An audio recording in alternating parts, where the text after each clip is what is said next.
Hello everyone, this is Tatiana with It's All About You Yoga and More. Here in the park today, I'll be offering you a sequence, balancing sequence, and I would recommend, highly recommend to practice it after you've done some warm-up. I do recommend maybe practice it up to 10-20 minutes of sun salutes and moon salutes to warm up your body, because this sequence would be considered a little bit stronger version, more intermediate sequence.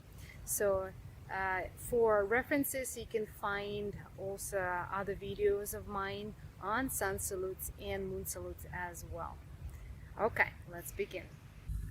Very nice. So we're starting here and trying to create that connection of the foot with the earth, relationship of your balls of the foot as you're rooting yourself down. Okay, if you're like me working with the earth, you have to consider that there's extra bumps that you have to be aware of.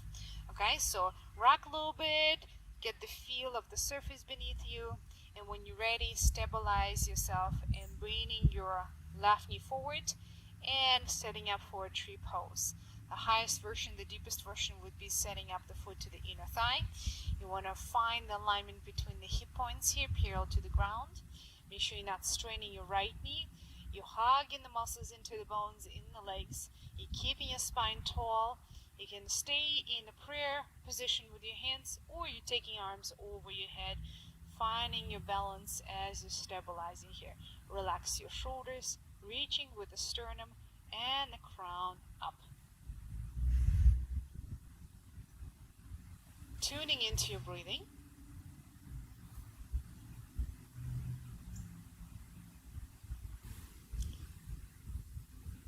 Let's do one more deep breath in. And with exhalation, with some control, with the balance, coordination, we're going to merge into one-legged chair. So you're going to start slowly squatting with your right leg as you're taking outside left ankle on top of the right knee. You're squatting gradually into the chair position, bringing thumbs against the sternum, creating a forearm line here.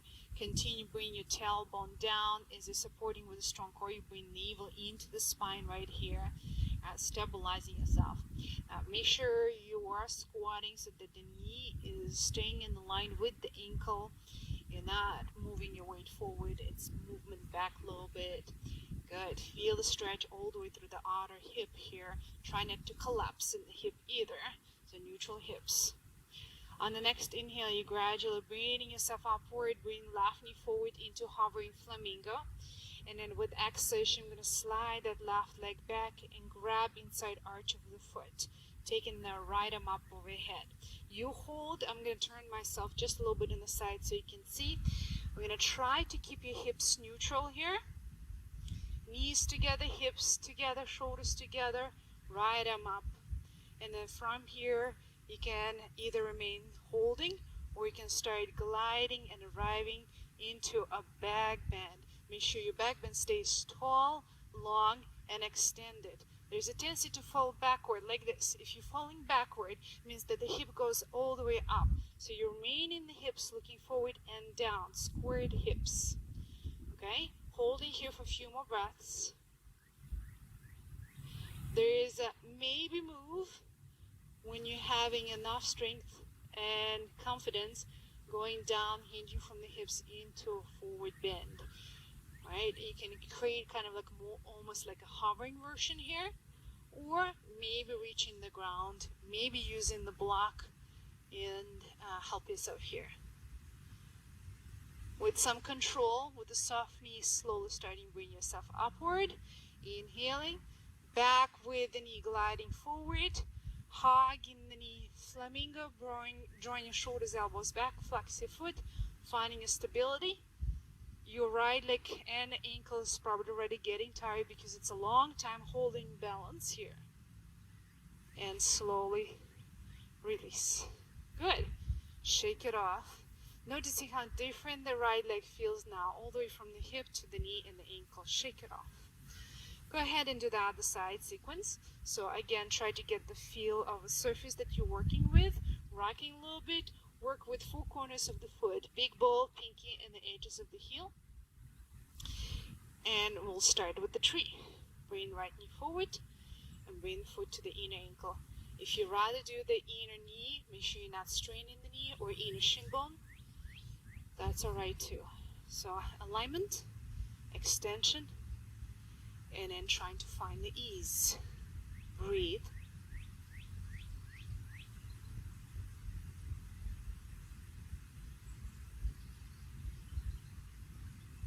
Enjoy.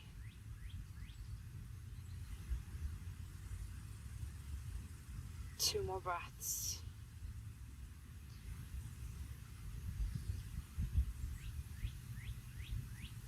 One-legged chair, slowly squatting, bring ankle to your above left knee, bring hands to heart center.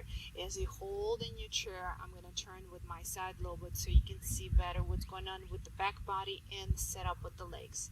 So again, if you're too far forward, it's a strain in the knee.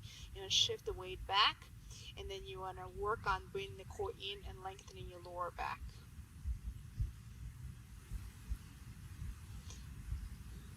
Nice. On the next inhale, stretching your knee, bringing your right knee up, gradually lengthening, a little bit more hovering version here, and then sliding leg back. Catching inside arch of the foot, neutralize knees, hips, shoulders here, taking left arm up and over. Either hold here or proceed with the dancer. Natarajasana. Okay, continue working and drawing that elevated hip down. Continue creating space here in your lumbar spine. Next move, maybe hinging forward from the hips, exhaling. It's quite a bit of a hamstring connection here. Make sure you're not locking your left knee. Still keeping the space here between your left heel, right heel and your glutes. With some control, slowly bring yourself up, bring the knee forward, hugging the knee, flex the foot, draw your shoulders back, round up. Flamingo. And release. Good. Shake it off.